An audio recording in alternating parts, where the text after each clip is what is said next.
Look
যত ভাবি ভুলে যাব মন মানে না,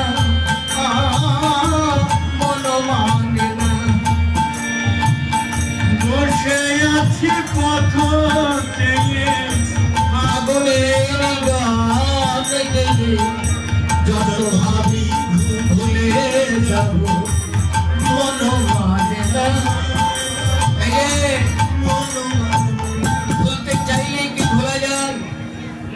জগতে গুরু কৃপাজার হয়েছে, যিনি শুধু বাহিরের দৃষ্টি নয় অন্তর দৃষ্টি দিয়ে যিনি ওই রূপের মূর্তি গুরু কৃপায় দর্শন করেছেন, ভুলতে চাইলেও তিনি ভুলতে পারছেন না।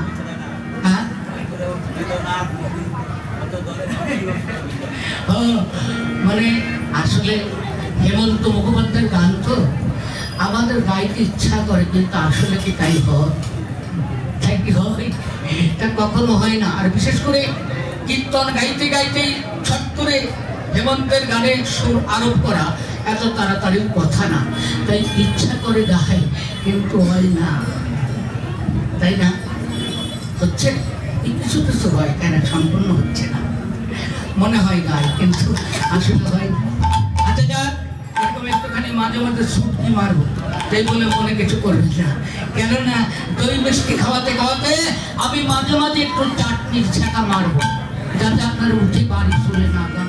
আমরা তো বুঝি যে কি দিয়ে মানুষকে কোন ক্যাপসেল মারলে বসিয়ে রাখা যায়, তাই মাঝে মাঝে মেরে দেবো।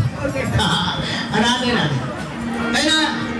যাক, মরমে লাগিল গোড়া, শব্দটি উল্লেখ দিচ্ছেন বাসু ঘোষ, মরমে লাগিল গোড়া। এই যে মরম শব্দের অর্থ কি? মরম শব্দের অর্থ হৃদয়, অর্থাৎ হৃদয় ক্ষেত্র। বলে হৃদয়ের কি কোনো দৃষ্টি আছে? হৃদয়ের কি কখনো দৃষ্টি আছে নাকি? বলে আছেই তো। তিনি চোখে দেখেন না, তাই বলে কি তিনি পথ চলেন না? যখন দৃষ্টি শক্তি ক্রিয়া না করে তখন তিনি শব্দ ক্রিয়া দ্বারা দৃষ্টির কার্য সমাপন করেন। যার দৃষ্টি নেই তিনি শব্দের মধ্য দিয়ে দৃষ্টির কার্য সমাপন করেন। আচ্ছা, যদি বলেন শব্দ ব্রহ্মের ক্রিয়া যদি দুর্বল হয় তাহলে কি করবেন? গরু বাছুর যেমন গন্ধের সাহায্যে নিজের আপন সত্তাকে চিনে নেয়, ঠিক তদ্রূপ গন্ধের সাহায্যে তিনি দৃষ্টির কার্য সমাপন করেন। তাই ভগবান এক ইন্দ্রিয় দ্বারা অনন্ত কোটি কর্ম সম্পাদন করেন বলিয়া আজকে বিলসনিতে তিনি আছেন, সোনাডাঙ্গাতে আছেন, সব জায়গায় তিনি ভোগ খাচ্ছেন, একবারে 1000-1,00,000-100 জায়গায় তিনি আছেন। আমি শুনতে মাত্র এক জায়গায় বসে আছি, আমি পারছি না 2-4-5 জায়গায় এক টাইমে কীর্তন করতে। তা বহুদিন চেষ্টা চালাচ্ছি যে একবারে 2-3 জায়গা যদি আমি পারতাম ভগবানের মতো, তাহলে আর আমার টাকার কোনো অভাব হতো না, তাই না? বাড়ি গেলে কি আদর হতো তার ঠিক নাই, কিন্তু পারছি না। কেন পারছি না? কেন? আমি হচ্ছে জীব সত্তা আর তিনি হচ্ছেন ব্রহ্ম সত্তা। এখন প্রশ্ন করতে পারেন ব্রহ্ম শব্দের অর্থ কি? যে সত্তা সর্বক্ষণ নিজে বড় হন, জগৎকে যিনি বড় করান তিনি হলেন ব্রহ্ম। এই জন্য আমাদের বেদব্যাস বললেন ঈশ্বর পরম কৃষ্ণ সচ্চিদানন্দ বিগ্রহ অনাদিরাদি গোবিন্দ সর্ব কারণে পালা রূপের পালা। আর ওই মদন দাদা বসেছে রূপ অনুরাগ শুনবে, আমি অনুরাগও ছাড়বো যাতে ও উঠে যেতে না পারে, ওর আমি বসেই রাখবো।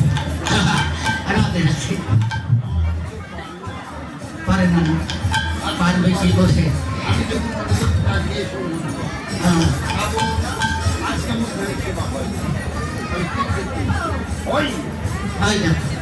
হবে কি করে? কারণ জাগতিক জগতে মদন হচ্ছে অনঙ্গ, মদনকে বলা হয় অনঙ্গ, আর আমার আসরে হচ্ছে অঙ্গধারী। কি করে? এক অঙ্গধারী মদন সামনে, আর এক অঙ্গধারী মদন ওই যে বাঁশি ধরে দাঁড়িয়ে আছে মন্দিরে, তিনি এখনো বারাণসী। এই মদন যদি কৃপা করে তাহলে ওই মদন ছুটে যাবে। হ্যাঁ, আমার নাম সত্যেন। রাধে রাধে।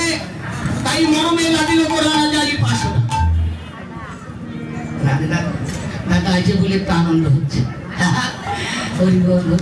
বাড়িতে বৌদি কষ্ট পাচ্ছে না তো?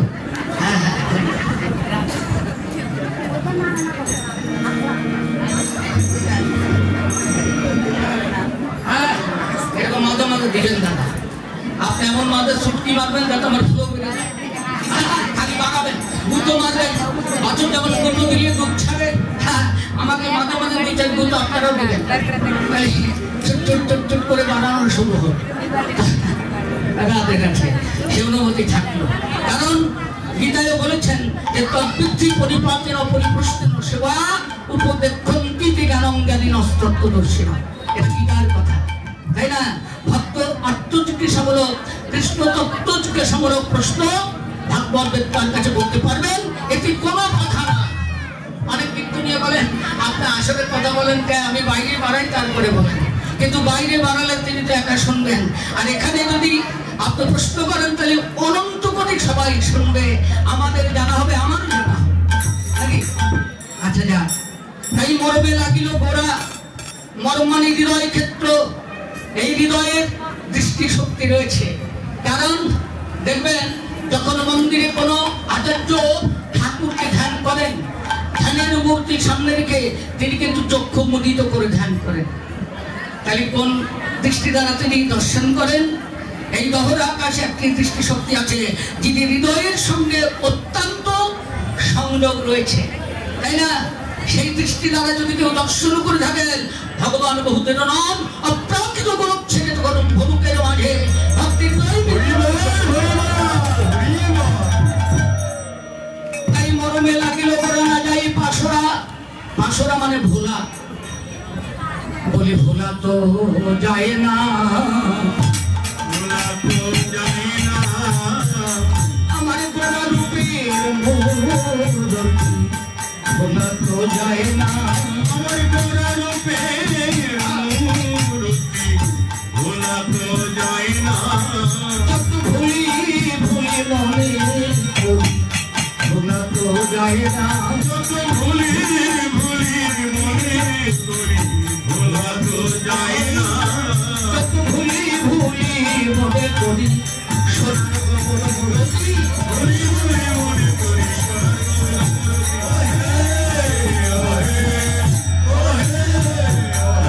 ভোলা তো যায় না।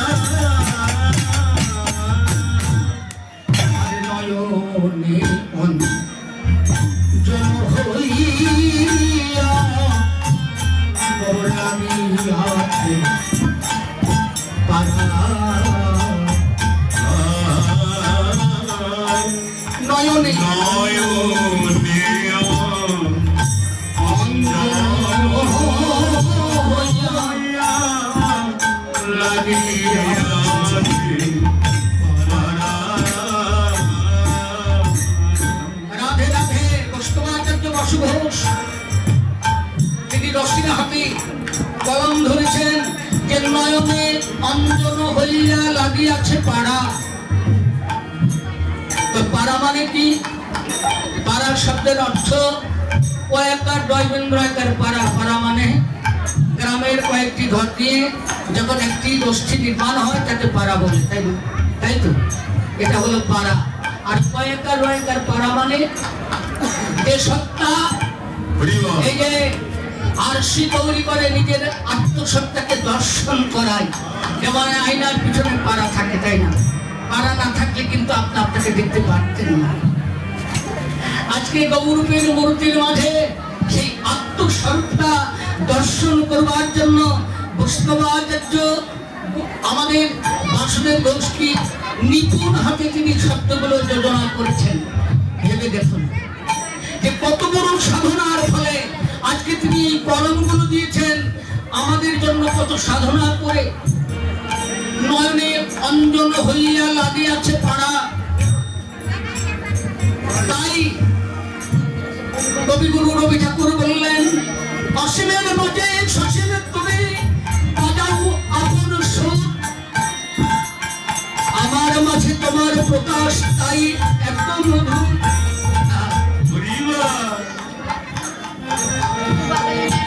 রাশিবের মাঝে সসীম তুমি বাজাও আপন সুর, আমার মাঝে তোমার প্রকাশ হে ভগবান, তাই এত মধুর। তুমি অনেক বড়, তুমি নির্গুণ, তুমি নিরাকার, তুমি বৃহৎ, তুমি বিভু, তুমি অনন্ত, তুমি সর্বজ্ঞ। এটা জেনে তো আমার কোনো লাভ নেই, আমি যে ক্ষুদ্র। তুমি যদি অনন্ত হও, আমি আমার ক্ষুদ্র হাতে কেমন করে তোমার চরণ খানা ধরতে পারি? হে প্রভু, যদি কোনো দুর্বল পুত্র পিতার হাত ধারণ করে ভবনদী পাড়ি দিতে চায়, সে হাত বড় দুর্বল, সে হাত স্খলিত হয়ে পুত্রের পদস্খলনের ভয় রয়েছে। যদি পরম পিতা ভগবান কৃপা করে তার শক্তিমান হাতখানা বাড়িয়ে দিয়ে ভক্তের দুর্বল হাতখানা ধারণ করে তিনি ভবনদী কেন অনন্ত অনন্ত ভবনদী তিনি পার করে নিয়ে যাবেন, তাতে কোনো সন্দেহ না।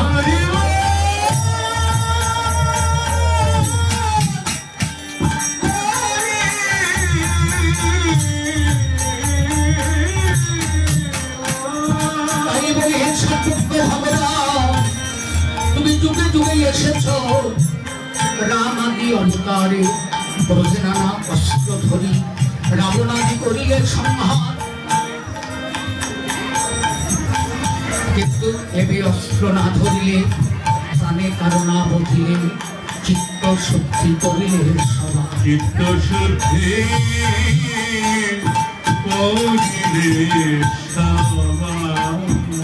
তাই আমাদের দুর্বল হাতখানা ধারণ করবার জন্য দেখেন মন্দিরের মধ্যে তিনি বাহুতলা বিগ্রহ হয়ে দাঁড়িয়ে আছেন। তার মূর্তিটা কেমন? বাহুতলা, বাহুটি তুলে কি করছেন? জগৎকে আহ্বান করছেন। ও নিতাই পকিছে কাতরে অতি সমাদরে, এবার বদনে বলরে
এইবার একটু রূপ অনুরাগ দিয়ে দিই। আমার মদন দাদা এসে বুঝেছে, এইবার একটু রূপ অনুরাগ ছেড়ে দিই, তা নাহলে বলবে না ওটা। তাই এইবার দিচ্ছি, এতক্ষণ দিয়েছি বাসঘোষের পদ, এখন দেবো জ্ঞান দাসের পদ। সখী গৌর কাজল কালো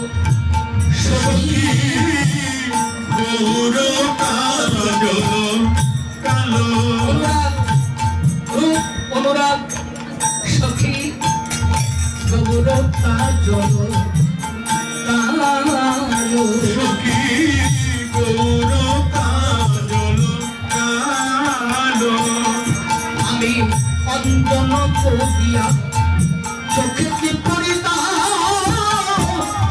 অঞ্জন করিয়া চোখে পড়িতা। আমার কাজলের কালি হতো, আমি কি করতাম? অনুরাগে আসনে দাঁড়িয়ে জ্ঞানদাস কারণ দিচ্ছে, আমি কাজল করে তাকে চোখে পড়িতাম, কাজল করে পড়িতাম, কানের পলক ছাড়া করতাম না কাজল করে চোখে পড়িতাম। আমি নয়ন ছাড়া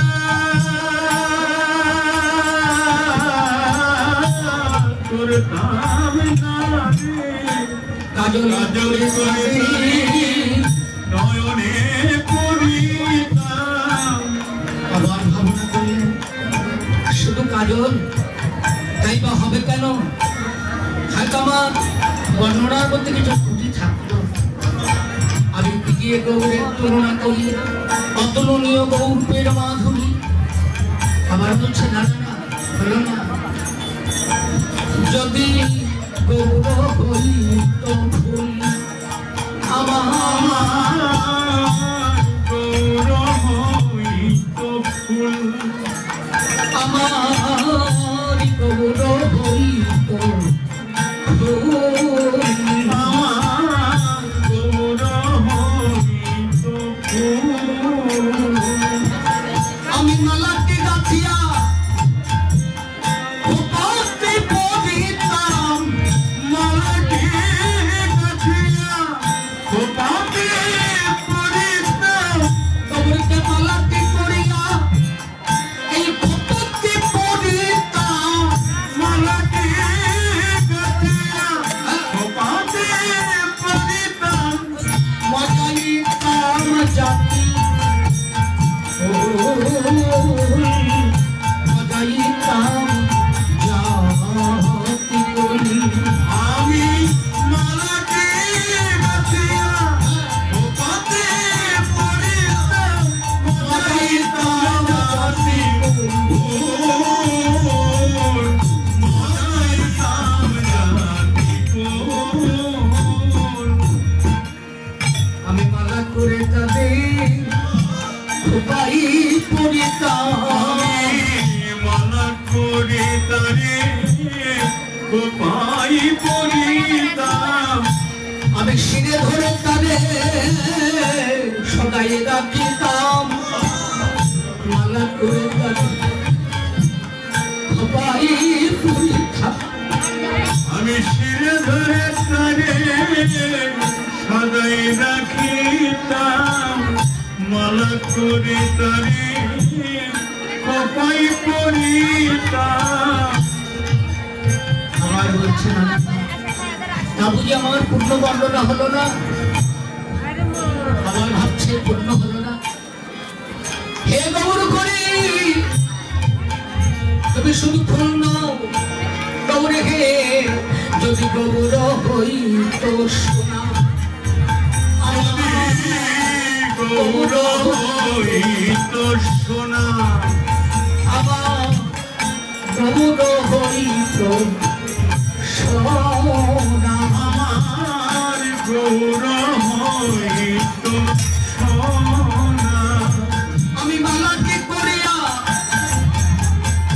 গলাতে পড়িতাম, মানে গৌর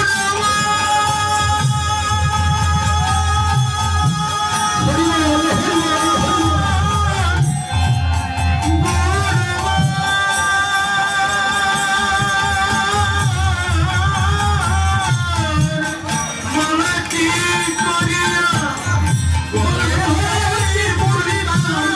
আমার হৃদয়ে পড়িত চলনা, হৃদয়ে পড়িত চলনা। আমি মালাটি করিয়া গলাতে পড়িতাম, হৃদয়ে পড়িত চলনা, হৃদয়ে পড়িতাম। হৃদয়ে মাঝে তাকে ধরে রাখি তারে, হৃদয়ে মাঝে তারে ধরে রাখি তা। সোনার একটি মালা করে গহরে, হৃদয়ে মাঝে তাকে ধরে রাখি তা। মালা করে একটি মালা করিয়ে দাও হৃদয়ে হৃদয়ে মাঝে তারে ধরে রাখি তা। আবার ভাবনা করছে সোনার সঙ্গে তুলনা করলাম, সেটা কি ঠিক হলো? আরে সোনা যত খাঁটি হোক না কেন, জাগতিক জগতে সোনা তো চিরন্তন নয়। সোনা কি চিরন্তন? সোনা চিরন্তন নয়, তবে সনাতন চিরন্তন। সোনা চিরন্তন নয়। সোনা যদিও মৌলিক 8টি ম্যাটেরিয়াল অর্থাৎ ধাতব্য পদার্থের মধ্যে অত্যন্ত দীর্ঘস্থায়ী নাকি, এই জন্য মানুষটাকে আদর কদর করে মালা করে বানাই করে, কিন্তু সেই সোনার মধ্যে খাদ প্রবিষ্ট না হলে কখনো সে মালা হয় না, তাই না? খাঁটি সোনায় কি মালা হয়? একজন কর্মকারকে যদি বলেন যে দাদা 10 ভরি সোনার যত দাম হোক, কিন্তু একটু খাদও যাবে না, এক প্রতি খাদ যাবে না, আমি একটি মালা করতে চাই, দেখবেন কর্মকার বলবেন দাদা মাপ চাই, ভরি করা 2 আনা দিতেই হবে, নাহলে সোনা মালা হবে না। এখানে যদি কোনো কর্মকার থাকেন তিনি অবশ্যই বলবেন যে দাদা আপনার কথা সত্য, কারণ 2 আনা খাদ সোনা হচ্ছে খাঁটি সোনা, আর খাদ না দিলে তো সোনা অলঙ্কার হয় না। তা কেন ভাবনা করলে আমি খাদের মধ্যে ঢুকিয়ে দিলাম আমার গৌরকে, হৃদয়ে ধারণ করেছি সত্যকে, নিখাত নয়, সেটাকে খাদযুক্ত। তাহলে কি করবো? যদি গৌর হই তো পাখি, যদি গৌর হই তো পাখি, আমার গৌর হই তো পাখি, আমার গৌর হই তো পাখি। আমার হৃদয় পিঞ্জরে রাখিত তাহাটি,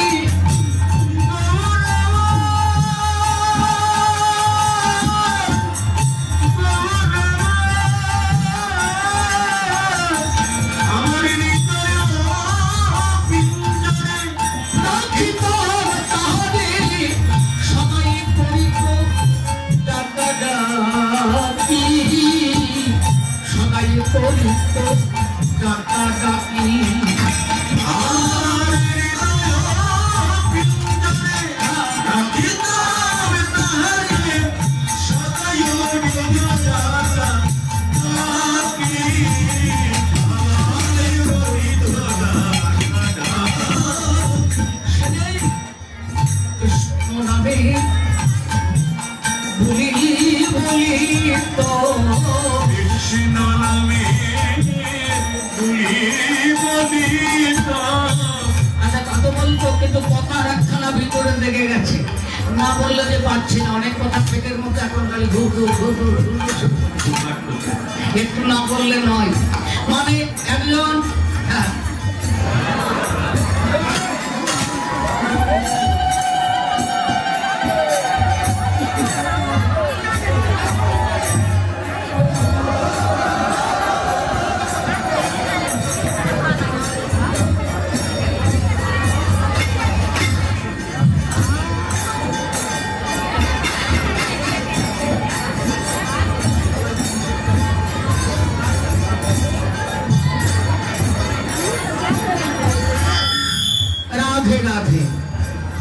তাও তো চট করে এলো।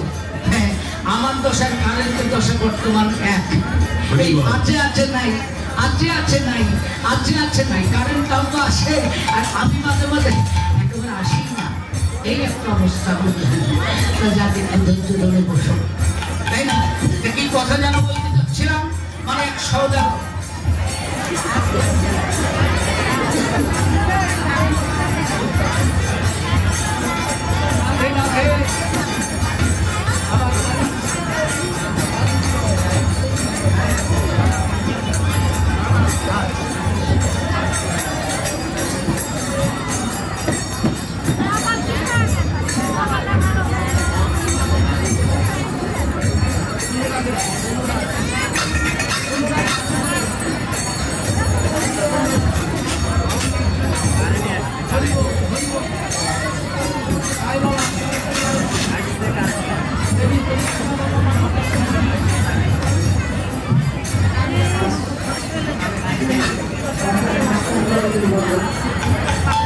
কয়টা? 7:44 না কত?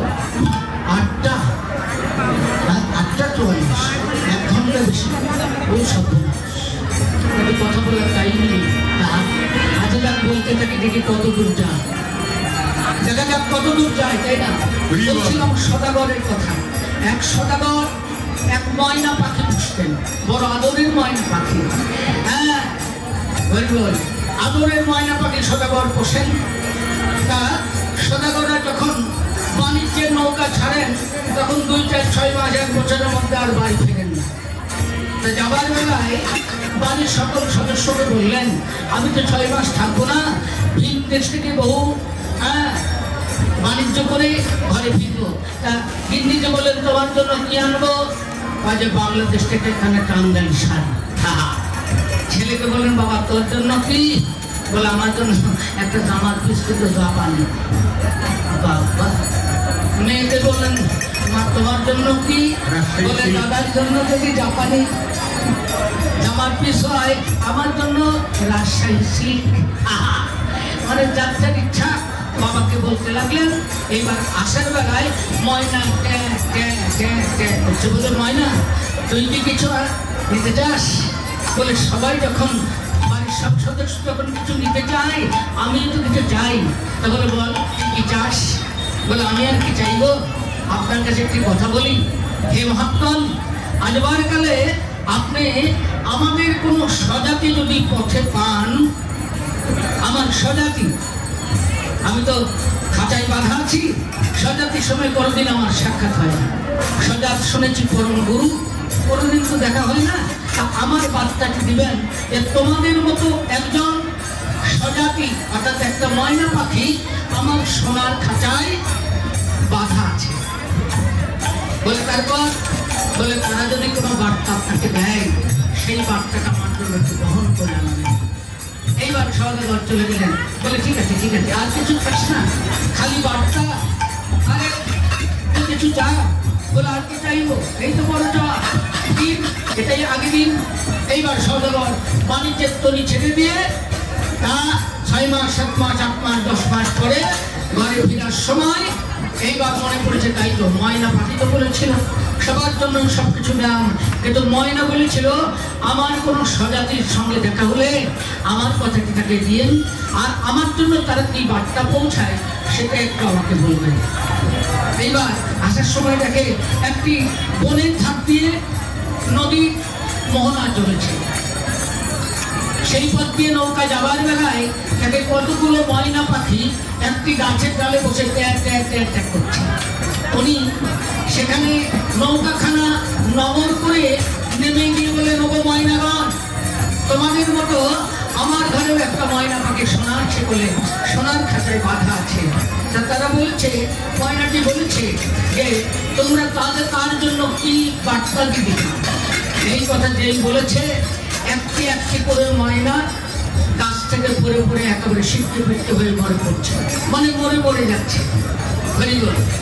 এক একটা পাখি ওই কথা শুনে ডাল থেকে পড়ে পড়ে মরে মরে করে যাচ্ছে। এইবার সদাগর চিন্তা করে, ময়নাই বা কি বললো আর আমি বা কি বললাম, তরতাজা পাখিগুলোকে আমি মেরে দিলাম, এটা মনে হয় কাজ ভালো হলো না। এই ময়না আমাকে কি বললো যে আমি এতগুলো জীবন্ত জীবকে মেরে দিলাম। দুঃখ ভারাক্রান্ত হয়ে বলছে, ময়নাগণ, তোরা আমার অপরাধ দিস না, এটা তোদেরই স্বজাতির দোষ, আমার কোনো দোষ নয়। এই বলে যখন তিনি একটু ভারাক্রান্ত হৃদয়ে ফিরে যাচ্ছেন, যাবার বেলায় কিছু দূর এগিয়ে গিয়ে পিছনের দিকে তাকিয়ে দেখে যে পাখিগুলো আবার ফুরুত ফুরুত ফুরুত করে উড়ে উড়ে চলে যাচ্ছে। সেটা করলেন, আবার কি রে বাবা, এ কি আজ উদ্দেশ্য? আমি কথা বললাম, ওরা মরে মরে পড়ে গেল, আবার এখন ফিরে যাচ্ছি, এখন তারা তাজা হয়ে সস্থানে প্রস্থান করছে, এটা আবার কি হলো? আচ্ছা যাক, ওরা তো আর কিছু বললো না। তা বললো যখন না, ময়নাকে তাই বলবো। ঘরে গিয়ে যার যার উপঢৌকন প্রদান করে এইবার সদাগর ময়নাকে বলছে, ময়না বলছে, মহারাজ হুজুর আমার জন্য আপনাকে কিছু আনবা, আনতে বলেছে। বলেছিলাম, বলে আনবো কি রে, তোদের স্বজাতির সঙ্গে দেখা হয়েছিল অনেকগুলো, তাদের কাছে বললাম যে তোদের একটা স্বজাতি আমার ঘরের সোনার খাঁচায় বাঁধা। বলে তাই? বলে হ্যাঁ। তখন আমার এই কথা শোনার পর একটি একটি করে ময়না মরে মরে পড়ে যেতে লাগলো। ময়না বলে তারপর মহারাজ কি হলো? বলে তারপর আমি যখন ভারাক্রান্ত হৃদয়ে ঘরে ফিরছি, দেখি একটা একটা করে ফুরুত ফুরুত ফুরুত ফুরুত করে উড়ে স্বস্থানে প্রস্থান করলো।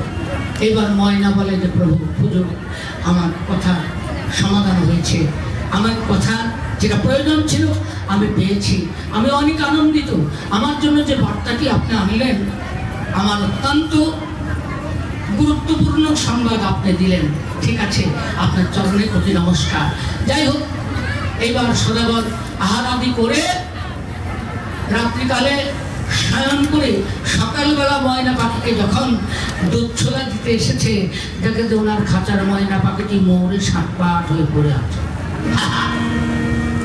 চিন্তা করে দিয়ে আবার কি হলো রে বাবা, আমার পাখিটি মরে পড়ে গেল, পাখিটি মরে গেল।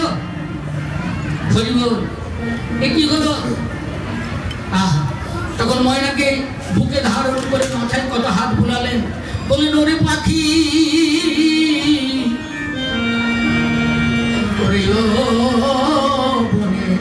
পাখি রে, আরে তুই কেন ডাকিস না? কেন ডাকছিস না? গানা গাইব না, কারণ হাতে টাইম নাই। তাই যাক, ডাকিস না কেন? আহা, ততক্ষণ সবাইকে ডেকে বললেন আমার এত আদরের ময়না আমি সোনার খাঁচায় রেখেছিলাম, আর সে মরে গেল। এক কাজ করো, তোমরা সব হরিনাম করতে করতে ওকে নদীর কূলে রেখে এসো, সমাধিস্থ করো না, পাখিকে নদীর কূলে রেখে এসো, ওই গঙ্গা নদীর কূলে। যদি তার কোনো গতি হয়, যদি কোনো সাধুর বৈষ্ণবের পরশ পায়, হয়তো ওর পাখি জীবনটা উদ্ধার হবে। এই বলে হরিনাম করতে করতে পাখিটিকে নদীর কূলে রেখে সবাই যখন ঘরে ফিরে এসেছে, মানে জমিদার বাবু একটু কষ্ট, হ্যাঁ, সদাগর বড় কষ্ট মন যে আমার আদরের পাখি, যারা পাখি পোষেন তাদের যদি পাখি হারিয়ে যান, পোষা পশু এত আদরের হয় যে একজন আপনজন যত আপন না হয়, একটি পোষা পাখি কিন্তু তার থেকে বহু আপন হয়। যে কথাটি উপদেশ বলেছেন যে কাকচ্চষ্ট ভকধ্যানাম সায়ন্যের জাতথই বচ সম্পাহরি গৃহত্যাগে বিদ্যার্থীর পঞ্চলক্ষ। উনি বাসায় বসে খুব চিন্তা করছে, পাখিটি মারা গেল, আহা, পাখিটি মারা গেল। এইবার বিকালবেলা ছাদের উপরে গিয়ে অট্টালিকার দিকে চেয়ে দেখে তার সেই মরা ময়না পাখি ট্যাঁ ট্যাঁ ট্যাঁ ট্যাঁ করে ডাকছে। বলে কি ময়না, তুই এখানে কেন? বলে আমি তো এখানে এলাম কেন জানেন? আমার বাঁচা মরার মন্ত্রটা আপনি এনে দিয়েছেন।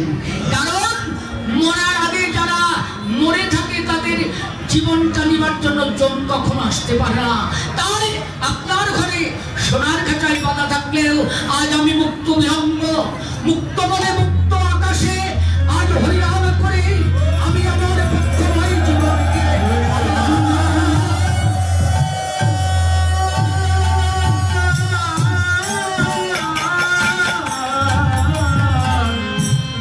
পেলেন কিছু।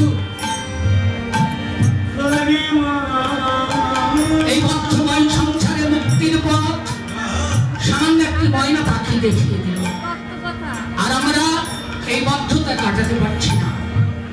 কেন পারছি না? সাধুর বৈষ্ণবের চরণে আমাদের রতিরতি হচ্ছে না, গোবিন্দ চরণে একান্তিক রতি হচ্ছে না। তাই আমাদের জ্ঞান দাস অনুরাগে বললেন, যদি গৌর হইত পাখি আমি হৃদয় পিঞ্জরে রাখিতা তাহারে করিত সে ডাকা ডাকি,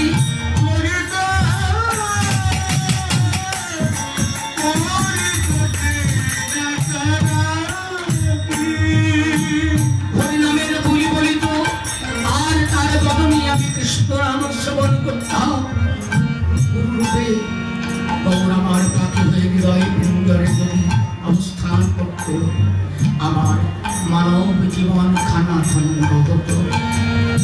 আবার বলছে জানা হলো না, যদি গৌর হইত ননি আমার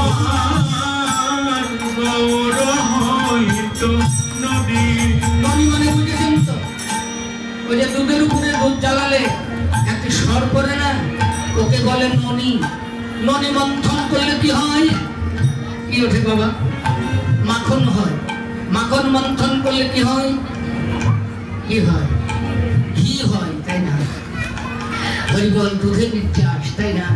তাই কেন রাজ বললেন যদি গৌর হইত ননি আমার, গৌর হইত ননি, আমার ভক্তি পাতাতে ছাড়িয়া ছাড়িয়া, ভক্তি পাঠাতে ছাড়িয়া ছাড়িয়া, ভক্তি পাতাতে ছাড়িয়া ছাড়িয়া, আমার ভক্তি পাঠাতে ছাড়িয়া ছাড়িয়া, কেন দাসরিত ধনি, কেন দাসরিত আমার ভক্তি পাঠাতে ছাড়িয়া ছাড়িয়া, কেন দাসরিত ধনি, কেন দাসরিত ধনি। আমি গৌর চরণে শরণ নিলাম না, কেন গৌর চরণে আমি শরণ নিলাম না, কেন মায়ার ছিপলে সদাই বাধা, কেন গৌর চরণে আমি শরণ নিলাম না, কেন মায়ের ঠিকানে সদাই বাধা, কেন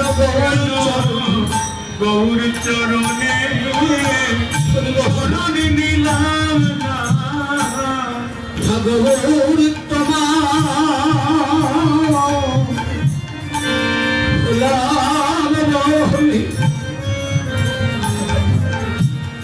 কেন ওই চরণে আমি শরণ নিলাম না, প্রাণে গৌর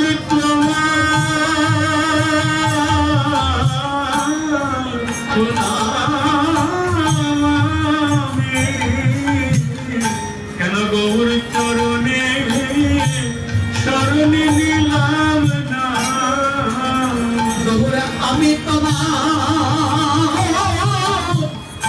হইলাম বলে কেন ওই চরণে শরণ নিলাম না, প্রাণে গৌর তোমার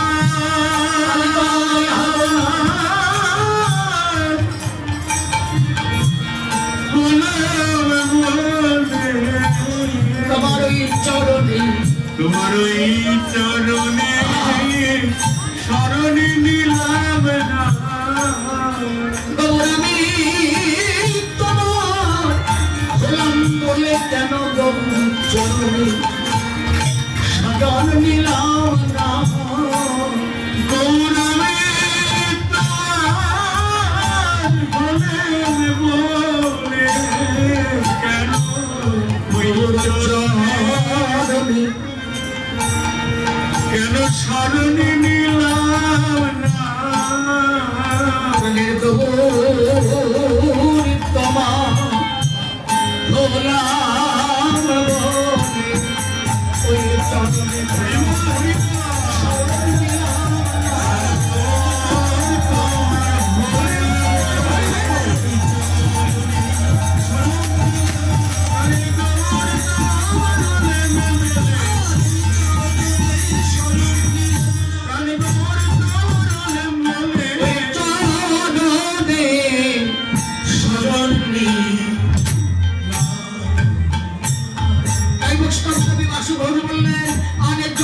ভিতরে যদি তুমি দেখি গোড়া জলের ভিতরে দেখি ডুবে দেখি গোরা, জলের ভিতরে যদি ডুবে দেখি গোড়া, জলের ভিতরে যদি ডুবে দেখি গোরা, ত্রিভুবনময় গোড়া রূপ হইল পারা, ত্রিভুবনময় গোরা রূপ হইল পারা আর দেহবনময় গোরা রূপ হইল পারা দেববনময় গোরা দুটি হইল পারা আর তাই বলে গোরারো আমি কথা আর তাই বলি গোরার আমি কথা তাই বলি গোরারো আমি কথা এই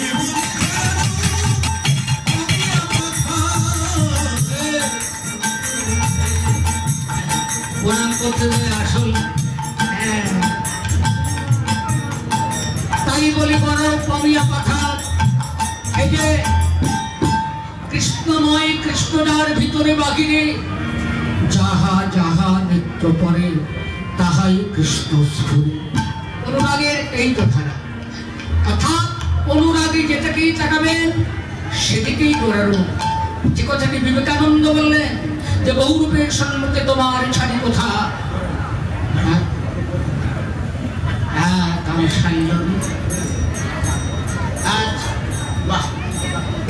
আমার কি ভাগ করে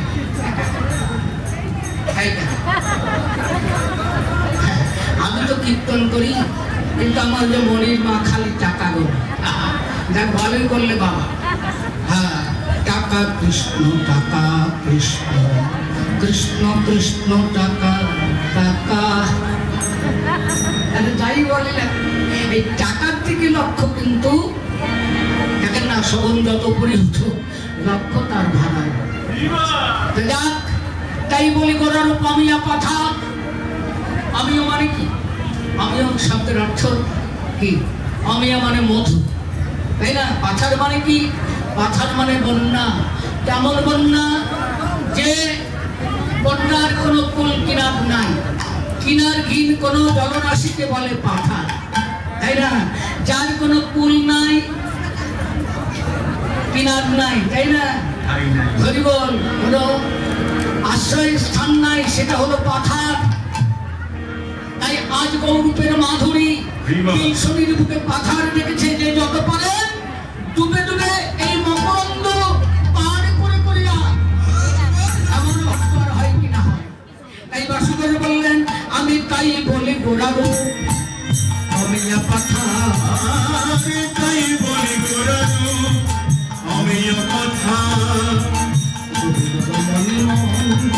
না জানি সাঁতার ডুবিল রমণী না জানি সাঁতার বেশ এখানে উল্লেখ করলেন ডুবিল রমণী মন না জানে সাঁতার ওরা সাঁতার জানে ওরা সাঁতার জানে না গৌর প্রেমে ডুবলো জাগা সাঁতার জানে আমার গৌর প্রেমে ডুবলো যারা সাঁতার জানে না গৌর প্রেমে ডুবলো জাগা সাঁতার জানে আমার গৌর প্রেমে ডুবলো যারা সাঁতার জানে না রাধে এখন প্রশ্ন হতে পারে তাহলে কি শুধু রমণীরাই ডুবলো রমণ কি একজনও ডোবেনি হরিবল তাহলে রমণী মানে কি রমণী যিনি রমণীর সহায়কারিণী তিনি হলো রমণী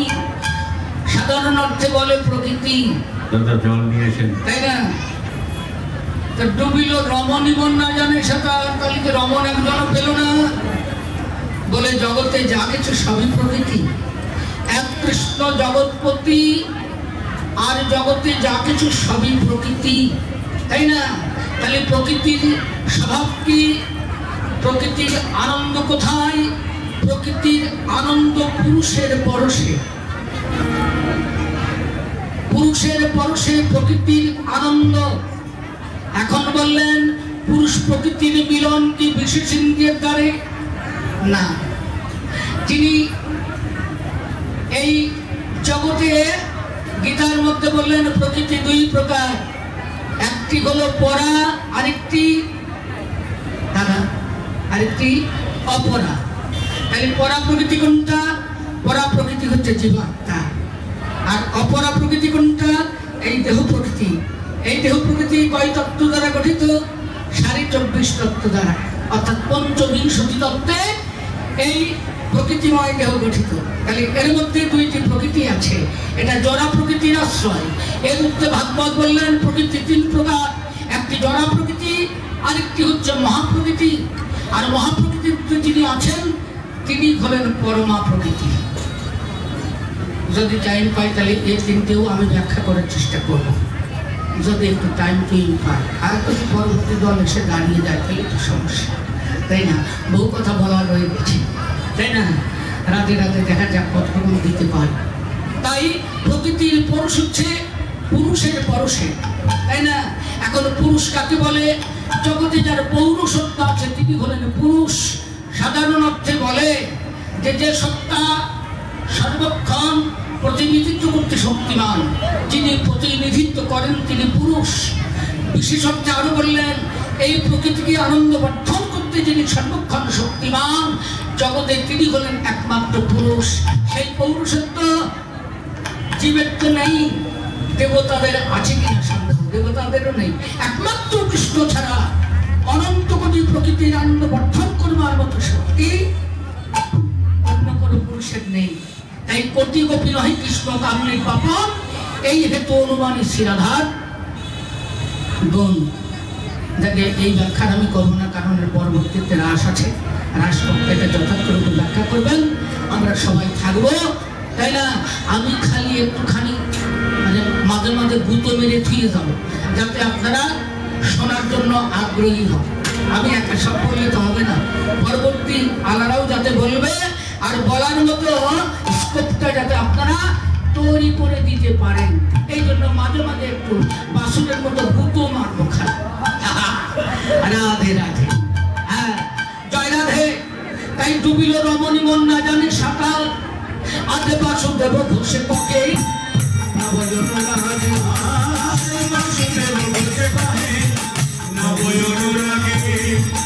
বাসুদেব ঘষে পকে নবই অনুরাগে,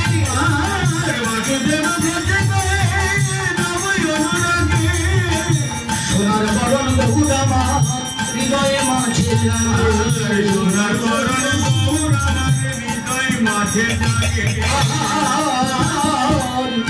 সোনার বরণ বহুরামা হৃদয়ে মাঝে জাগে, হৃদয় মাঝে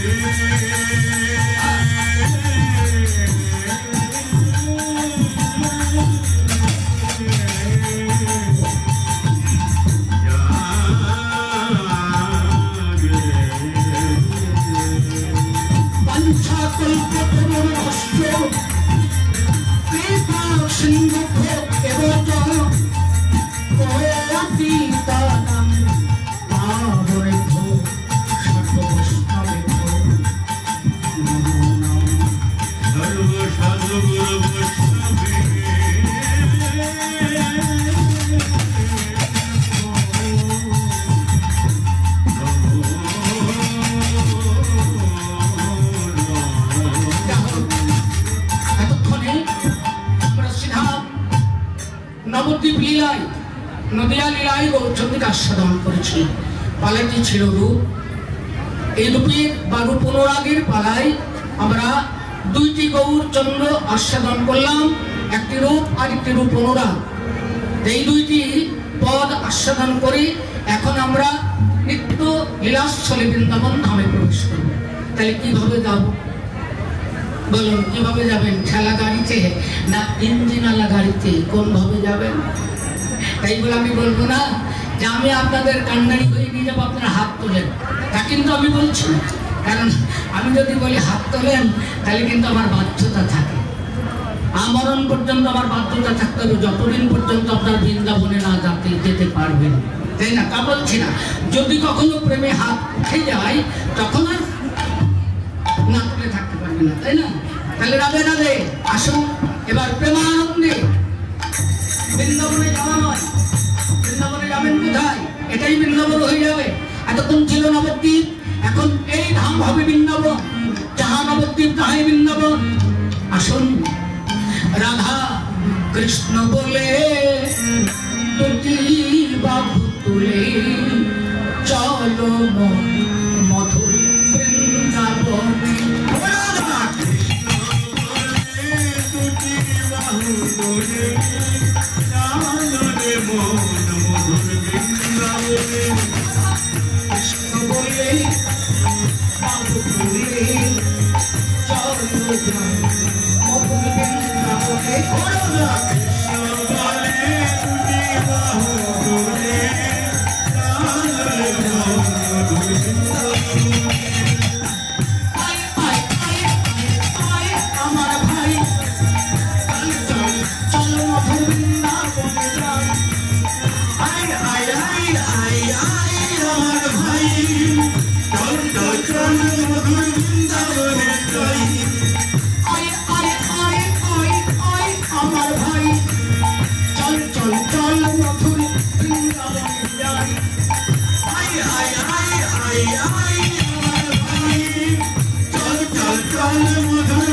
সাধন করবেন কোন পালা? দুইটি পালা একত্রিত করে, একটা হলো রূপ আর মদন রাজার অনুরূপে রূপ অনুরাগ, দুটি একত্রিত করে আমরা এখানে আস্বাদন করব।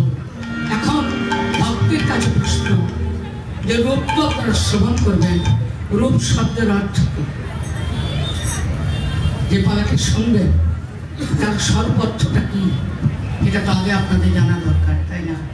অনেকেই হয়তো জানেন, এখানে প্রাণপ্রজন আছেন, যারা অনেকেই আছেন আমার থেকে অনেক ভালো জানেন। আমি তাদের চরণে পরিবার থেকে তাদের অনুমতি সাপেক্ষে আমার মতো যারা অজ্ঞ আছে, যারা জানেন না, তাদের জন্য একটু এই কথাটি ব্যক্ত করতে চাই ভাগবতের আলোকে। শ্রীমদ্ ভাগবতাদি ভক্তিশাস্ত্র বর্ণনা দিলেন যে নিত্য সত্তার স্বরূপত্বের যে শোভা তাকে বলে রূপ। কথাটা বোঝা গেল? অনিত্য সত্তা কিন্তু নয়, কারণ অনিত্য সত্তার রূপ চিরন্তন নয়। একমাত্র নিত্য সত্তার রূপ কখনো পরিবর্তন হয় না, অপরিবর্তনীয়, তাই না? তাহলে তার রূপের কোনো কথা বলা যেতে পারে, এই বলে সুখদেবের রূপের গুণের কথা কেউ কোনোদিন বলবে না। মরণের পরে আমার বউই বলবে কিনা তার কোনো ঠিক নাই, কারণ আমি অনিত্য সত্তা আর কৃষ্ণ হচ্ছেন তিনি নিত্য সত্তা। তাই রূপ যদি কারো থেকে থাকে, জগতে একমাত্র রূপ হচ্ছে অনাদি আদি গোবিন্দ সর্বকারের কারণ। যমুনাতে যাইয়া সবেদ দেখিয়া ঘরে আইলা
বসিয়া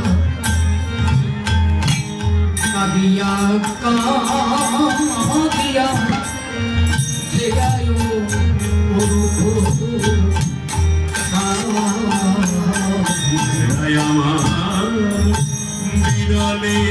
বিরলে বসিয়া কাঁদিয়া কাঁদিয়া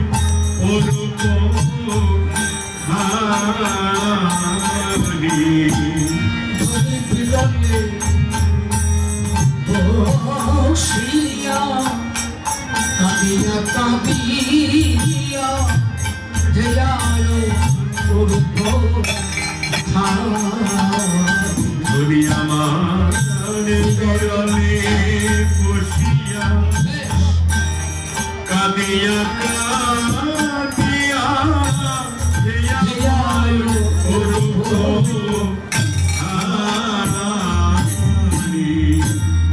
বসে বসে ধনী ধ্যান করে এবার বসে বসে ধনী ধ্যান করে আমার গোবিন্দ রূপে মধুর মূরতি এবার বসে বসে ধনী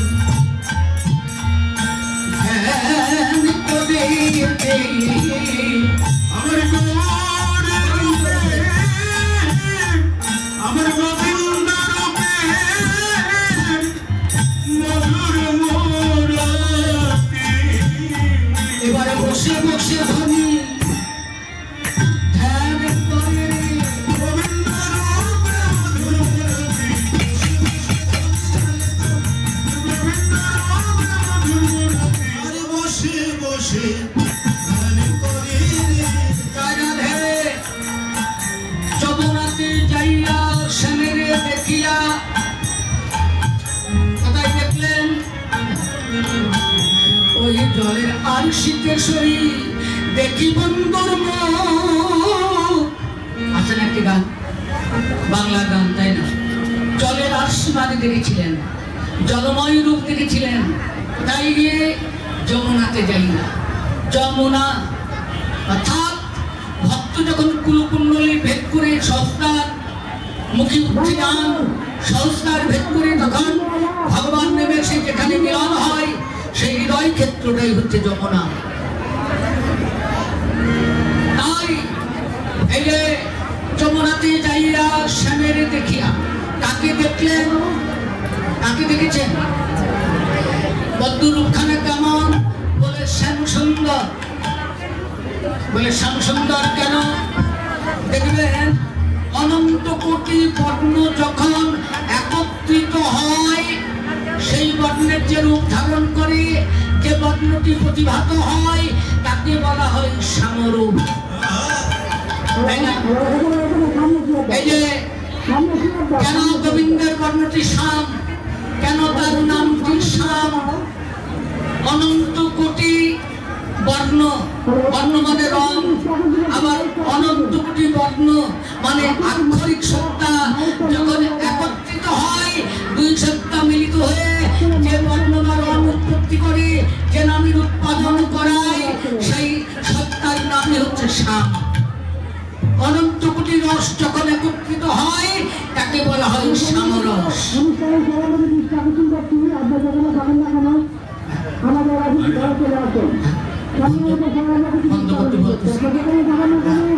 আচ্ছা, ওরা বলতে থাকে, আমরা বলতে থাকি, দেখি কারা পারে।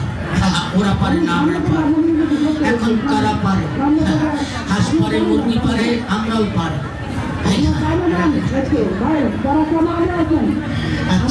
দুই পক্ষই চলতে থাকে, তাই না? তাই অনন্ত কোটি বর্ণ যখন একত্রিত হয়, তার বর্ণ হয় শ্যামবর্ণ।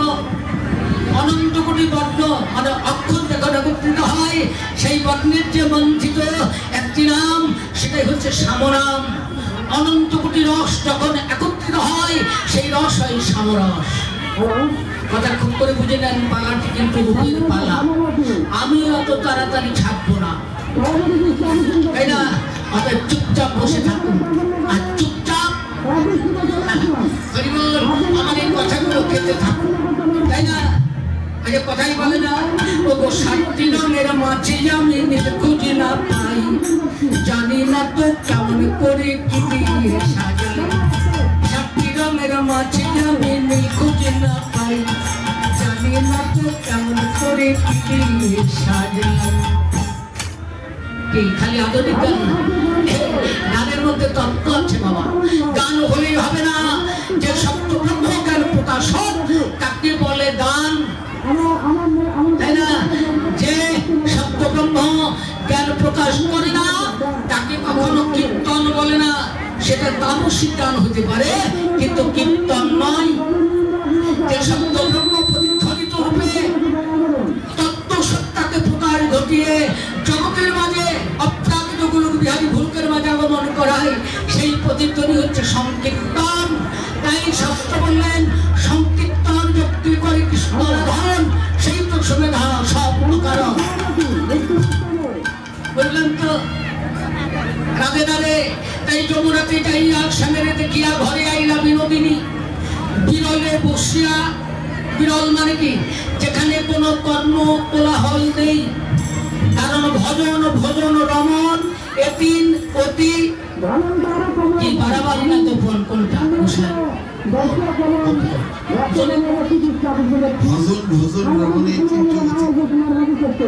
রাধে রাধে। আমাদের ভোকালটা একটু দুর্বল হয়ে পড়েছে, একটু ভোকালটা বাড়িয়ে দেন। রাধে রাধে মানে আমারও ভোকাল কম, আরে মাউথপিসের ভোকাল যদি আরো দুর্বল হয়, তাহলে দুই ভোকালের বেকায়দা ভোকাল হয়ে যাবে। এই জন্য একটু বাড়িয়ে দেন দাদা। আচ্ছা আচ্ছা আচ্ছা, একটু বাড়াবো, আমাদের ভাব নিয়ে বাড়াবো, বেশি না বেশি পাবো না।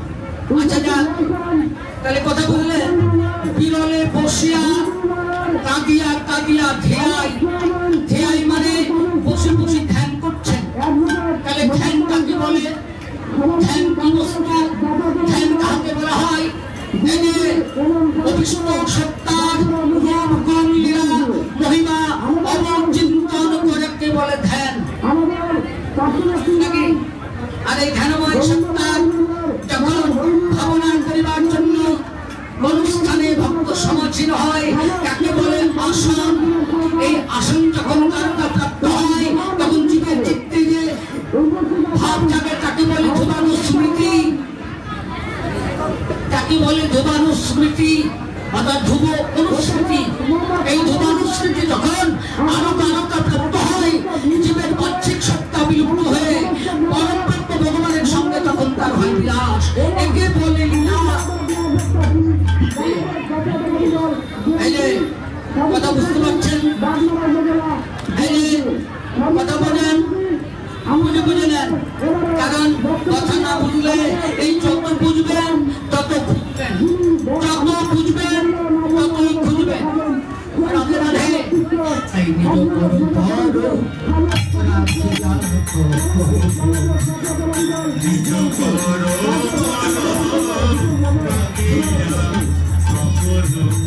নিজ করো রাখিয়া নিজ করো রাখিয়া ও মহাযোগিনী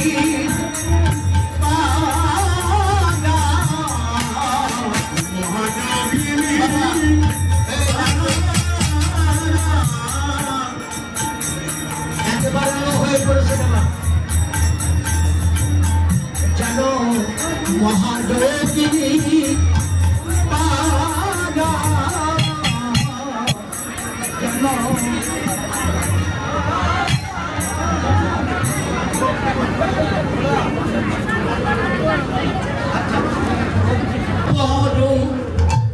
রাখিয়া কপল মহাযোগী পারা নিজ করো পরো রাখিয়া করো মহাযোগী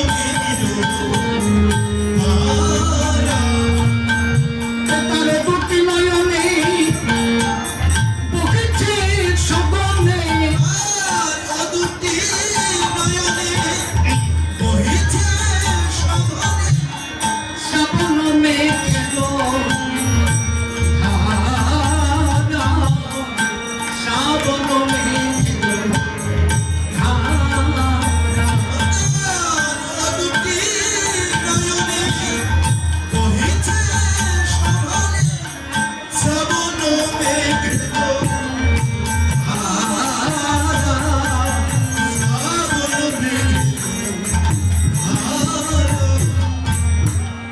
যেন ভেসে গেল আজ ভেসে গেল রে ভেসে গেল ভেসে গেল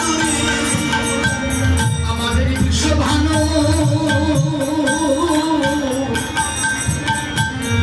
রাজনন্দিনী ভেসে গেল আজ ভেসে গেল রে বিশ্বভানু রাজনন্দিনী ভেসে গেল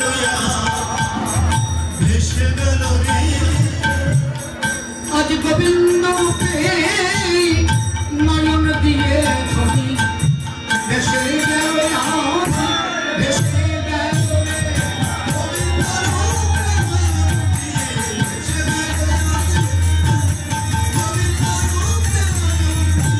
ভেসে গেল আজ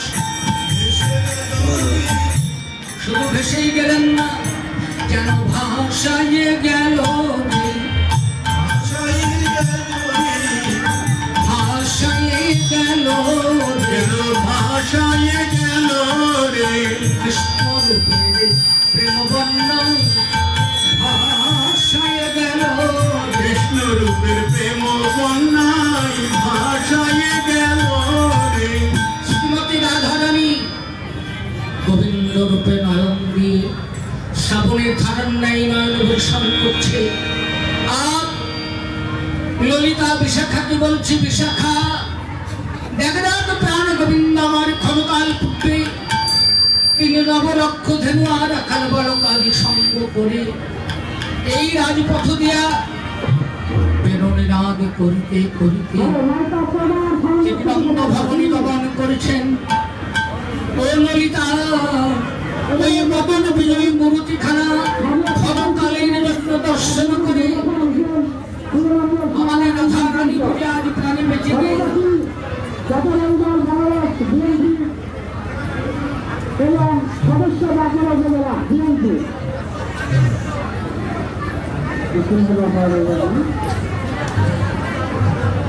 সর্বজনীন শিল্পী রাধাগোবিন্দ মন্দিরের সম্মানিত সভাপতি উপস্থিত বাঁকুড়া বিএনপি মনোনয়ন প্রত্যাশী অধ্যাপক কামাল হোসেন রবীন্দ্রপাড়ার চেয়ারম্যান বর্তমান চেয়ারম্যান হাবিবুর রহমান এবং রবীন্দ্রপাড়ার সাবেক চেয়ারম্যান বিজন কুমার সরকার সহ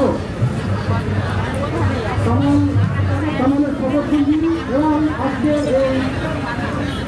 এই অনুষ্ঠানে উপস্থিত বিভিন্ন দূরদূরান্ত থেকে সনাতন ধর্মাবলম্বী সকল ভাই ও বোনেরা সকলের শরীর খেলা এবং আবার গ্রহণ করবেন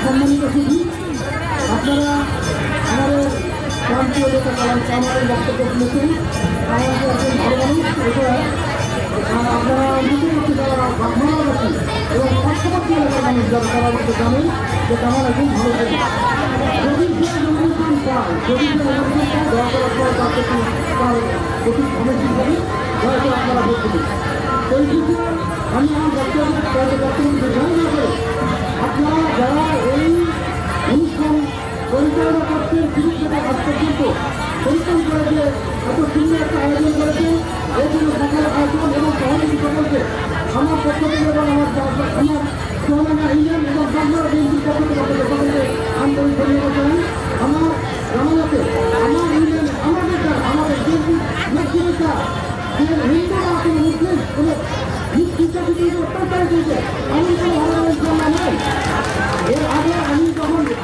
বিএনপি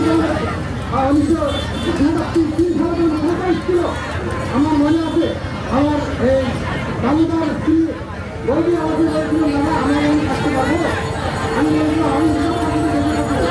ছবি হিন্দুদের গায়ে তো আমার আতর যাবে না কিন্তু গায়ে তো আগে আমার গায়ে আতর যাবে এই সারাদিন কোনো আপনাদের আপনাদের কারো গায়ে দিল হিন্দুর কাছে কোনো অত্যাচার হয় না আমার আপনারা এটাও জানেন এইখানে ওই বিজয়নগরের বাড়িতে যে মন্দির সেই মন্দিরের অবদান আমার এখানে আমার আমি চেয়ারম্যান থাকা অবস্থায় এই আজকের এটাতে আমার অবদান আছে আপনার ছেলেরা এরপরে আপনার ইয়েতে আপনার চেয়ারম্যানের বাড়িতে যে আস্থান করা আছে সেখানে আমার অবদান আমি স্বতন্ত্র নিয়ে সব অনুদানে আমার বাড়ি পেয়েছি এছাড়া আপনার এই যে সবিতা বাড়িতে যে মন্দির সেই মন্দিরে আমার আমি আপনাদেরকে হিন্দুকে অত্যন্ত সম্মান করি আমি কামনা করি আপনারা আজকে যে অনুষ্ঠান করতে গেলে সেই মন্দির আপনাদের যে মন এবং সেই আমাদের এই আশীর্বাদ প্রাপ্ত করে আজকে এখানে উপস্থিত করা প্রত্যেকে সুযোগ এবং বিধান কামনা করে আমি আমার বক্তব্য শেষ করছি আসসালামু আলাইকুম আবার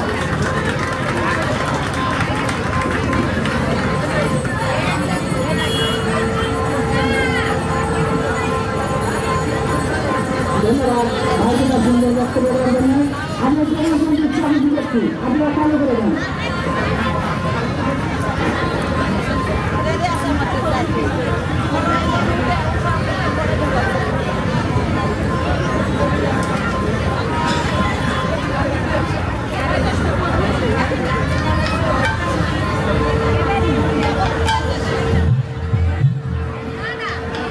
বেশ ribbon hello hello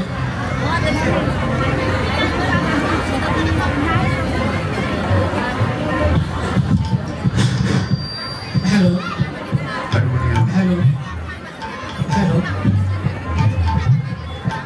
hello hello hello hello hello তাই কালো কালে কথা হয়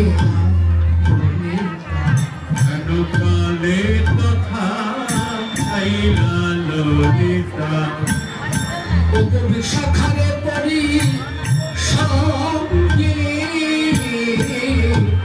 ভগো বিশাখারে করি সঙ্গে দেখে বিনোদিনী পড়িয়া ধরণী দেখে বিনোদিনী পড়িয়া ধরণী দেখে বিনোদিনী পড়িয়া ধরণী দেখে বিনোদিনী পড়িয়া ধরণী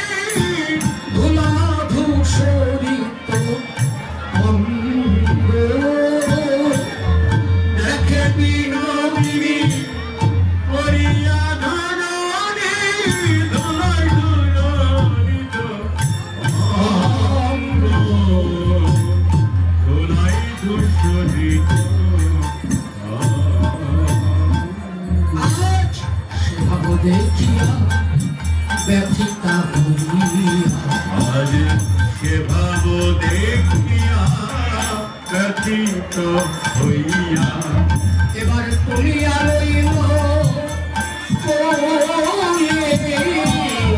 তুলিয়া লইল কোলে ব্যথিতা ললিতা বিশাখা রাধারানীকে বুকে জড়িয়ে ধরছে। রাধে রাধে। কে ললিতা? যার অন্তর সর্বদা ললিত, কুটিনাটি ময়লা মাটিহীন জগতে তিনি তো ললিত হন। শাস্ত্র বলেছেন দুটো লোকের কোন ভাব লইয়া যেই ভবে, লইয়া যেই ভজে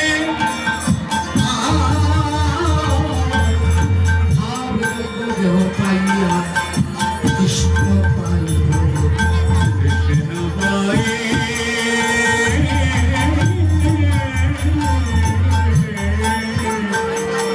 কৃষ্ণ পাই ভজে ললিতা বিশাখা রাধারানীকে বুকে ধারণ করে বললেন, রাধে বড় বাসনা নিয়ে এসেছি রাই, বাসনা নিয়ে এসেছি রাই বড় বাসনা নিয়ে এসেছি রাই, তোর বাসনা নিয়ে এসেছি রাই তোর মুখে হরি কথা শুনব বলে, বড় বাসনা নিয়ে এসেছি রাই, তোর মুখে হরি কথা শুনব বলে বড় বাসনা নিয়ে এসেছি রাই রাধারানী প্রভাতকালে রসদকালে তোর কাছে কৃষ্ণ কথায় অবগাহন করেছিলাম তারণ্য ধারায়। মধ্যাহ্নকালে নৌকা বিলাস, নৌকা ডুবিতে মধ্য যমুনায় যে ধারায় অবস্নান হয়েছিলাম সেটা ছিল তারণ্য ধারা। আর এখন ভবন বিরহে তোর মুখে কৃষ্ণ কথায় অবস্নাত হতে চাই লাবণ্য ধারা স্নানে। কথা বুঝলেন? বুঝে নেন। তাই বলি রাধারানী আমাদের প্রকাশ পরিবল। রাধারানী বললেন, সখীরে তোরা হরি কথা শুনতে চাস, আমিও বলতে চাই, কিন্তু ললিতা ও বিশাখা জগতে আমি সোনার মানুষ পাই না, সোনার মানুষ পাই না তাই বলবো হরির কথা সোনার মানুষ পাই না, তাই বলবো হরি কথা সোনার মানুষ পাই না বিশাখা ও ললিতা করে যখন নিজ কর্ম পরিহার করে নিজ ঘর পরিত্যাগ করে আমার কাছে এসেছিস, হরি কথা বহুবিধ হয়, কোনোটা শান্ত রসে, কোনোটা দাস্য রসে, কোনোটা সখ্য রসে, কোনো হরিকথা বাৎসল্য রসে,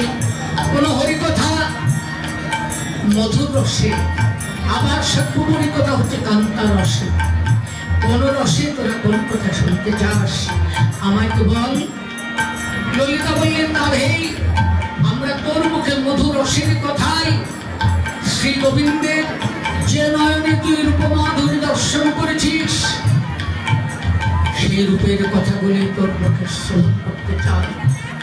আমাদের প্রকাশ কবি বলে না ধরি, প্রকাশ করে বলে না ধরি প্রাণ গোবিন্দের রূপের কথা প্রকাশ করে বলে না ধরি, প্রাণ গোবিন্দের রূপের কথা প্রকাশ করে বলে না ধরি আমার প্রাণ গোবিন্দের রূপের কথা এবার প্রকাশ করে বলে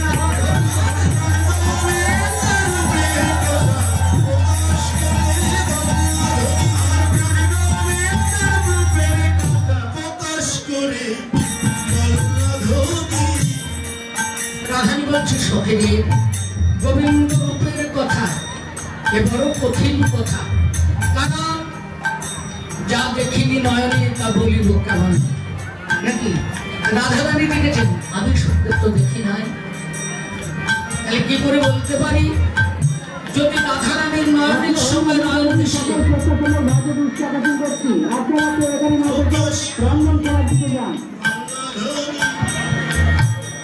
মনের সঙ্গে মন মিশিয়ে যদি কখনো দিতে পারি, তাহলে হয়তো আমিও বলতে পারি। তাই বলি একটু ধৈর্য ধারণ কর। যারা আমার আসর থেকে হয়তো একটু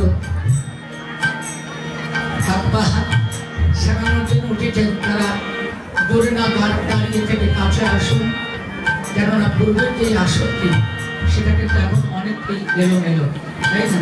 যারা দূরে আছেন তারা কাছে আসুন, কেননা পূর্বের সাজানো আসন এখন এলোমেলো দেখলে মনটা ভাঙা ভাঙা। এই জন্য অনুরোধ করি যারা দূরে আছেন তারা অতি সত্তার নিকটে আসুন, হয়তো আমার গলাটা আরো মধুর হবে। তাই রাধানী বললেন সখিনী তাহলে শ্রবণ কর কৃষ্ণের রূপের কথা। একা কুম্ভ কাকে করি যমুনাতে জল ভরি, একা কুম্ভ কাকে করি যমুনাতে জল ভরি, একা কুম্ভ কাকে করি যমুনাতে জল ভরি, আমি একা কুম্ভ কাকে করি যমুনাতে জল ভরি। দেখলাম জলের ভিড়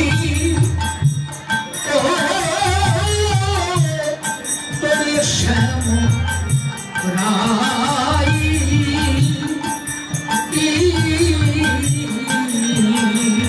দেখলাম জলে রবি তোরে শ্যাম রাই।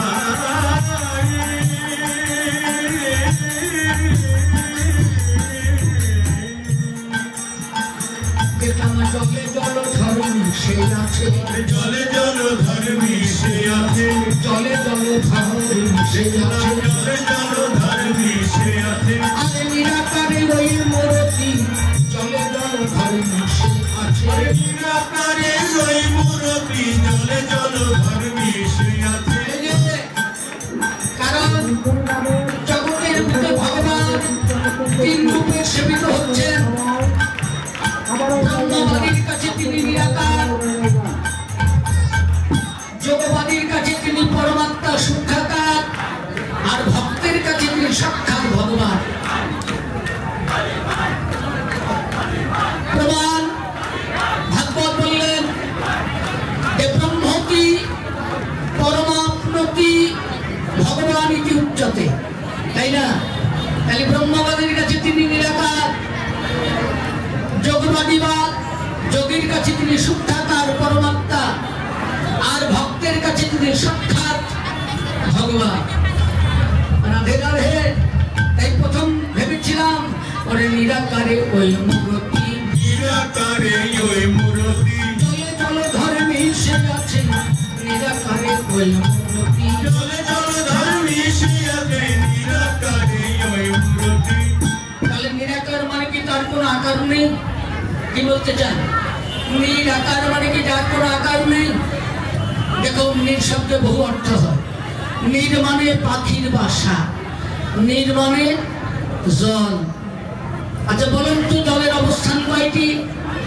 জল যখন স্বাভাবিক তাপে থাকে তখন থাকে সে তরল, যখন তরল থাকে সবার নিচে সে অবস্থান করে, নাকি? তার কি নিজস্ব কোনো বর্ণ আছে? বস্তু বটে, জায়গা দখল করে বটে, তৃষ্ণা নিবৃত্তি করে বটে, কিন্তু তার কি কোনো রং আছে? এই যে জল, এই যে একটু ঢেলে দেই, দেখেন তো কোন রং? কোনো রং নাই, বর্ণহীন, তাই না? নিরাকারে সেই মূর্তি। তাহলে স্বাভাবিক তাপে তিনি তরল, তার কোনো বর্ণ বা রং নেই। এইবার একটু তাপ দিন, জলে তাপ দিন, দেখবেন ধোঁয়ার আকৃতি রূপে ধোঁয়া ধোঁয়া অর্থাৎ কুয়াশা রূপ ধারণ করে শূন্য আরোহণ করছে, তাই না? যখন তার থেকে সেই তাপগুলি মেঘেরও ভেলা নাকি? এই শরৎকালে দেখুন ভাঙা ভাঙা মেঘ আকাশে ঘুরছে, তাদের বর্ণটা কেমন? সাদা, তাই না? হালকা মেঘের বর্ণ হচ্ছে একেবারে সাদা, বরফের মতো, তাই না? এইবার ওই সাদা বর্ণে যখন ভক্তির বাতাস প্রবাহিত হয়ে লেগে যায়, তখন কাল বৈশাখীর রূপ ধারণ করে, যার কোনো বর্ণ ছিল না, কাল বৈশাখী মেঘের বর্ণটা কেমন? কেমন? লাল, হলুদ, কালো। মেঘ কালো, আধারে কালো, আরে কালো মাথার কেশ। দেখলেন এই যে অনন্তের বর্ণটা কালো, অনন্তের বর্ণ যেমন কালো, অনন্ত রূপের মূর্তি, অনন্ত বর্ণের মূর্তি, বহুদূরের অনন্ত রূপ যেমন কালো, আমার গোবিন্দের অঙ্গের বর্ণটা তদ্রূপ। আস্তে আস্তে বিচ্ছিত, যার কোনো বর্ণ ছিল না, কোনো রং ছিল না, তিনি আজ কত রঙে রঙায়িত হলো। যার কোনো বিকারতা ছিল না, এই দেখেন এখানে আমি একেবারে সাক্ষাৎ দেখিয়ে দিচ্ছি। আমার এই ঘটের মধ্যে জল, এই জল কি কোনো তরঙ্গ আছে? যদি ধাক্কা মারি তরঙ্গ হয়, তারপরে যে রেখে দেব তরঙ্গও নাই, কোনো লীলাও নাই। এই জল যদি নদীকে আশ্রয় করে মহাসমুদ্রে তিনি গমন করেন, এই যে জল ধাক্কা পেয়ে এবার টলমল করছে, তাই না? এই জল যখন নদীর সাহায্যে মহাসাগরে প্রবেশ করবে, তখন জলরাশির সঙ্গে আত্মসত্তা প্রকাশিত করে ও তখন ডাকটাতে শুরু করবে। কি দেখছেন তো বর্তমানে তখন ডাকাবে, ধাক্কিয়ে কি করবে? দেখবেন লীলার মাঝে কত আবর্তন, লীলার মাঝে কত আবেষ্টন, কত তরঙ্গমালা তিনি সৃষ্টি করছেন, তাই না? তাহলে তিনি নির্বিকার থেকে স্থির ছিলেন, তাতে কোনো আনন্দ ছিল না। আর এবার গুরুরূপ নদীর আশ্রয়ে মহাসাগরে প্রবেশ করে তিনি আজ লীলার তরঙ্গ সৃষ্টি করে দিলেন। রাধে রাধে, যার কোন রূপ ছিল না, তিনি আজ কত রূপে, শতরূপে, অনন্ত রূপে, অনন্ত নামে তিনি আজ সেবিত হচ্ছেন। অনেক কথা বলার ছিল, কিন্তু হাতে টাইম নাই, যেহেতু পরবর্তীতে ভবিষ্যৎ তারপরে আছে রাস, তাই না? যা টাইম পার হলেও আমি আধ ঘন্টা খাবো, এর মতে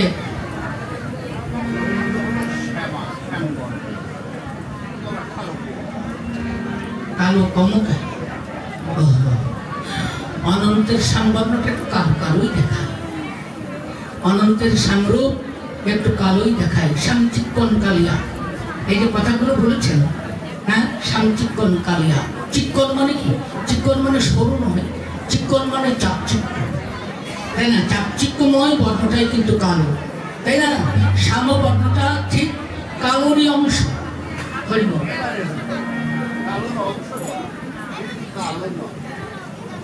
বাবা,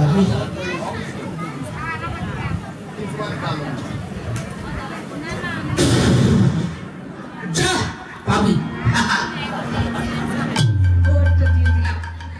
মানে অনঙ্গ মদন আমার দেহ ঢালে করে আসর এসছে, একটা দিয়ে দিলাম, হয়ে যাবে, যা বাবা। রাধে রাধে। ঘর বাড়ি ছেড়ে আমার মদন দাদা পকে পকে ঘুরছে, সাধুর সঙ্গ করছে। আমরা তো টাকা নিয়ে এসেছি, উল্টা টাকা নিয়ে আসেনি, তবু ঘর ছেড়ে এসেছেন, আশীর্বাদ করবেন। দাদা ভালো ভাগবত বেত্তা। আরেকজনের কথা তো বলবোই না, এখানে যার সামনে কীর্তন করছে আমার সত্য কথা, ওনার সামনে কীর্তন করা বড় কঠিন, একেবারে মহাভাগবত। ধন্যবাদ রাখি আর আশীর্বাদ করি আমার চিত্ত দাদার মতো মহাজ্ঞানী যেমন জগতে অনন্ত কোটি জন্মগ্রহণ করেন, সনাতনকে রক্ষা করে।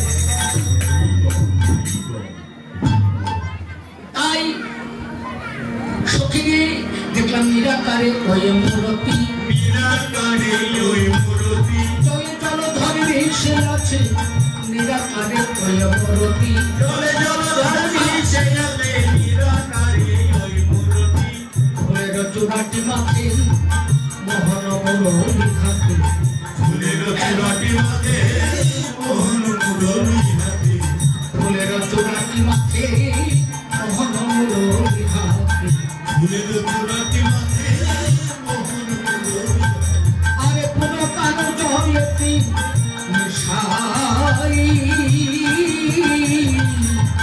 পুরো কালো জলেতে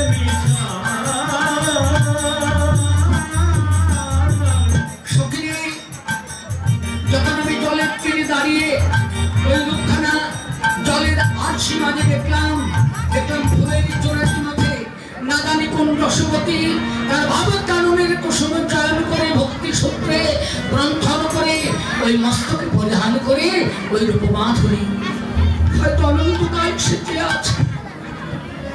সখিরে না জানি কোন যুবতী তাকে সাজিয়েছে এই মহান চূড়া দিয়ে আমার মনে চূড়াকে সাজিয়েছিল। সখিরে সেই রসবতী যুবতীর সাজানো রূপখানা আজ আমি নয়ন ভরে দেখি না জানি কোন যুবতী সাজাইছে না জানি কোন যুবতী সাজাইছে পরমোহন সাজাইছে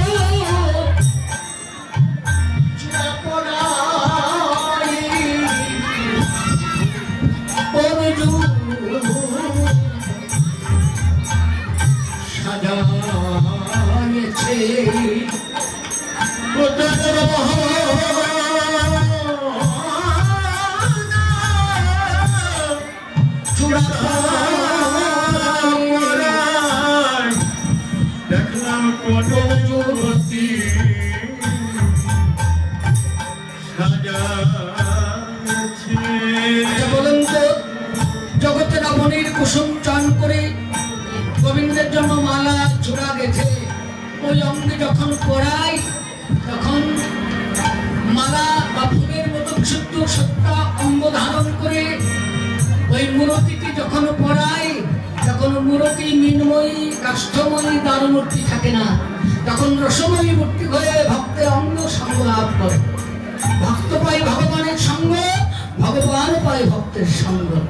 নাকি ফুলের চূড়াটি মাথে মোহন মুরলী হাতে ফুলের চূড়াটি মাঝে মোহন মুরলী হাতে আরে কোন কান জলেতে মিশাই আর কোন কান জলেতে মিশাই সখী এই দেখিলাম এই দেখি নাই এই দেখিলাম এই দেখি নাই ওরে দেখি রে ওই মূর্তি এই দেখিলাম এই দেখি নাই ধীরে ধীরে ওই মূরতি এই দেখিলাম এই দেখি নাই এই যে এমন কথা আমাদের বাংলাদেশের একজন পল্লী গায়ক আব্দুল আলিম তার গানে বললেন, ওরে এই দেখিলাম সোনার ছবি আবার দেখি নাই রে নদীর কোল নাই কিনার নাই আমার ভাষাইলিতে আমার ডোবাহিলিতে আগ্রত দিয়ার বুঝি করি না ভাষাইলিতে আমার ডোবাহিলিতে অকুলত দিয়ার বুঝি। কোন দিকে যাবো বলেন তো? অনন্ত গান এখন পেটের মধ্যে গুপ গুপ গুপ গুপ গুপ গুপ করছে, কিন্তু হাতে যে সময় নাই। মানে আমি আসলে এলেই ঘড়ির কাঁটাটা দৌড়াই, আমিও ঘুরি গরিব করে পারি না। আচ্ছা যা ঘুরতে থাক, আমিও ঘুরতে থাকি, দেখি কত দূর যাওয়া যায়। তাই ফুলের চূড়াটি মতে মোহন মুরলী হাতে পুনো কানো জলেতে মিশাই ধরিতে প্রবন্ধ করি ধরিবারে না পারি ধরিতে প্রবন্ধ করি ধরিবারে নাহি পারি পুস্তক কবি জ্ঞানদার বলেন ধরিতে প্রবন্ধ করি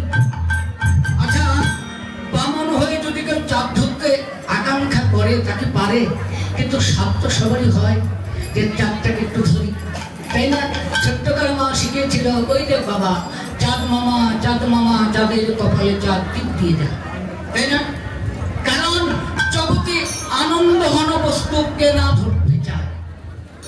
সকলেই তো জগতে আনন্দেরই পূজারী, কেউ প্রত্যক্ষে কেউ পরোক্ষে, সকলেই কিন্তু ধরতে চেষ্টা করছে, কিন্তু গুরু কৃপা না হোক যত যায় না বাবা। তাই ধরিতে প্রবন্ধ করি ধরিবারে নাই পারি, আরে নেমে গেলাম যৌবনা জলে।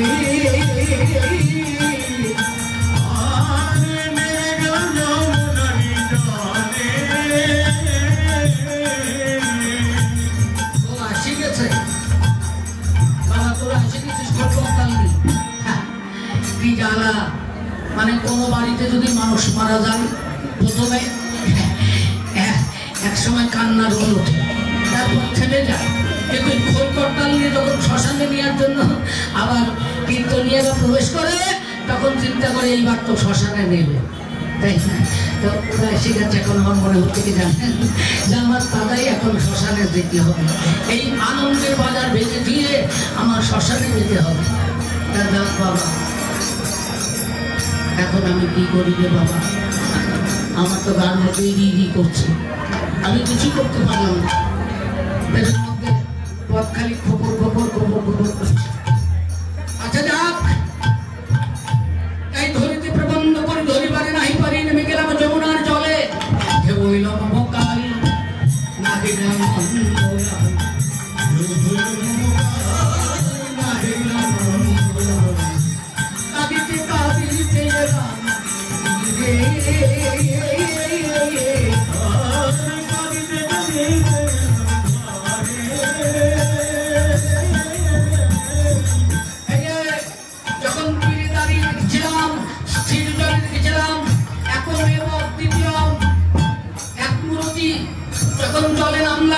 তখন জল তরঙ্গ হতে লাগলো, স্থির জল তরঙ্গ হয়ে কি দেখলাম যত তরঙ্গ ততঙ্গরতি, যত তরঙ্গ ততঙ্গরতি, যত তরঙ্গ ততঙ্গরতি, যত তরঙ্গ ততঙ্গরতি। কারণ গীতার প্রথমে কর্মযোগে ভগবান বললেন যে যথামাং প্রবর্তন্তে তাং তথৈব ভজাম্যহম, নাকি?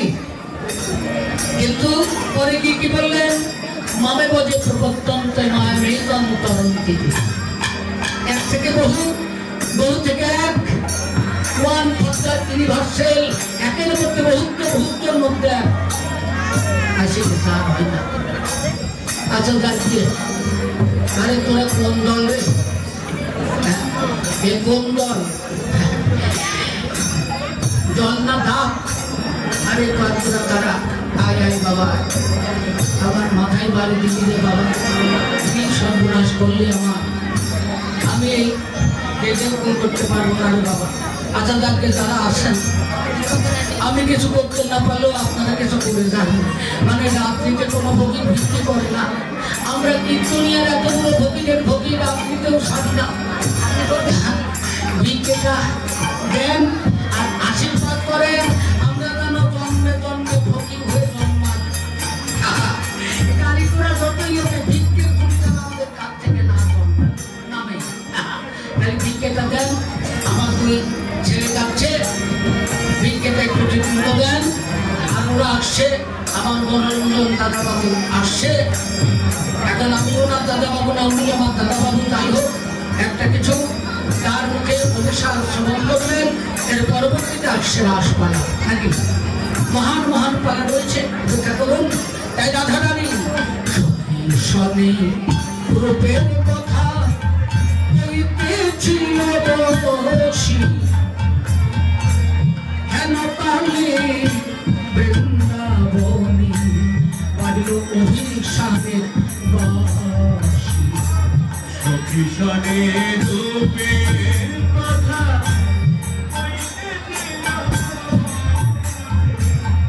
আর হেন কালে বৃন্দাবনী বাজল ঈশ্বরের বাঁশি, শ্যামের বাঁশি বাজিল বাজিল। শ্যামের বাঁশি ওই